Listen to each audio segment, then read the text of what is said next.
The cabinet room echoed with routine papers shuffling, polite nods, scripted discussions. But President Ibrahim Traoré wasn't focused on words. He was watching a man who spoke too carefully, smiled too easily, a minister too polished for truth.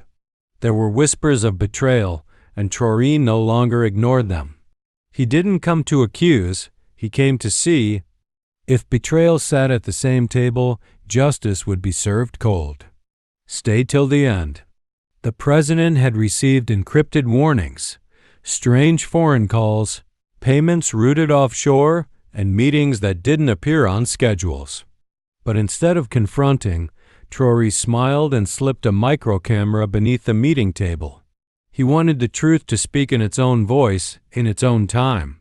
Proof was not emotion. Proof was silent, solid, undeniable. That morning, the suspect arrived early. His briefcase clicked shut with unusual care. His encrypted tablet blinked connection secured. He didn't know the president already had access to the stream. Traoré watched as the man avoided eye contact, shuffled papers, and gripped the edge of the table too tightly. The signs were subtle, but not invisible to a man who had once been a soldier. The meeting moved on economic reports, border updates, oil contracts, but at 9:47, a subtle buzz from the minister's tablet. He checked the screen quickly. Final terms accepted. Confirm uranium fields, his thumb hovered. Across the table, Traoré didn't flinch. He took a sip of water, allowing the silence to stretch. One move could condemn a nation. And this man was ready to make it.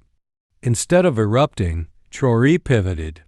"What's your view on foreign mining partnerships?" he asked lightly. The minister stammered, "Under full state control, of course." Lies come dressed in politeness. Traoré smiled, but the knife twisted inside. He noted the pause, the nervous glance. "Would you stay quiet to expose a traitor? Comment below." This is just the beginning. As the cabinet dispersed, Traoré tapped the table twice a signal to the analysts stationed in the next room. Footage streamed live, encrypted and backed up. "Follow him," he whispered. The minister left the room calmly, unaware he was now part of a much larger story. The hunt wasn't about shouting down betrayal. It was about letting betrayal walk itself into the light with cameras watching. That evening, the minister arrived at a walled villa outside the city. Inside, a foreign attach waited in the shadows.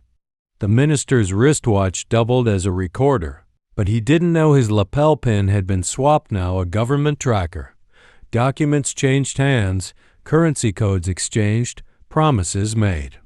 Every second captured, every word a thread in the noose being tied around him. But Traoré didn't strike. He planned something more deliberate. That week, he invited the entire cabinet to a strategic dinner at the palace. Crystal chandeliers gleamed. Wine flowed. Cameras hid in flower vases, wine bottles, the centerpiece. The traitor would feel untouchable until the walls spoke. That night, laughter masked suspicion. But Traoré's eyes never left the man in question. Dinner grew loud. "What does the future of Burkina Faso look like to you?" Traoré asked, glass in hand. Ministers spoke of growth, innovation, hope, then silence. The suspect minister sat frozen, hands clenched in his lap. "And you?" Ibrahim pressed. "What future do you see?" The man forced a smile, voice barely audible. Strong future." His hands trembled. His mask cracked. Traoré stood, raised his glass. "To transparency," he said, voice warm, "and loyalty." Then he turned and looked the minister straight in the eye. The room fell into unnatural silence. Forks froze midair. Laughter died. The minister coughed, eyes searching. He smiled too late. The noose had tightened. One look told him everything. Someone knew, and that someone was sitting right in front of him. Later that night, in the palace archive room, Traoré reviewed the footage again. The final moment came as the minister alone whispered into a burner phone, "He suspects nothing. We're in." At that, Traoré smiled not out of triumph, but resolve. If you believe truth always finds a way to surface, share this story. Because sometimes silence is the loudest evidence. The next morning, a national press conference was called. Traoré stood calmly before the nation. He did not name names. He revealed a blueprint, offshore payments, encrypted messages, a betrayal network. The traitor, he said, is not a ghost. He sat among us, and he forgot we record history now. Every screen across the country blinked on. The trap had closed. The minister stood, desperate. "You have no proof," he shouted. "No legal basis, just accusations." Traoré stepped forward, quiet. "You're right," he said. "I have no proof." He turned. "But the nation does." At once, screens lit up. Video, voices, foreign handshakes. The people watched the betrayal unfold frame by damning frame. The press gasped. The minister fell back into his chair, eyes wide with panic. Traoré didn't gloat. He looked across the room. "We are not victims of foreign control. We are victims of silence," he said, "and today silence ends." For once, justice didn't shout.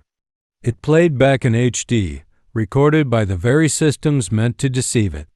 The minister was escorted out, not in chains, but in consequence. The guards didn't shout. They didn't need to. The country was already awake. Traoré turned to his cabinet. "Betrayal hides in calm tones. Let that lesson sit in this room." And no one moved. No one interrupted. The quiet was not fear, it was understanding. Weeks later, reform bills passed, contracts were made public.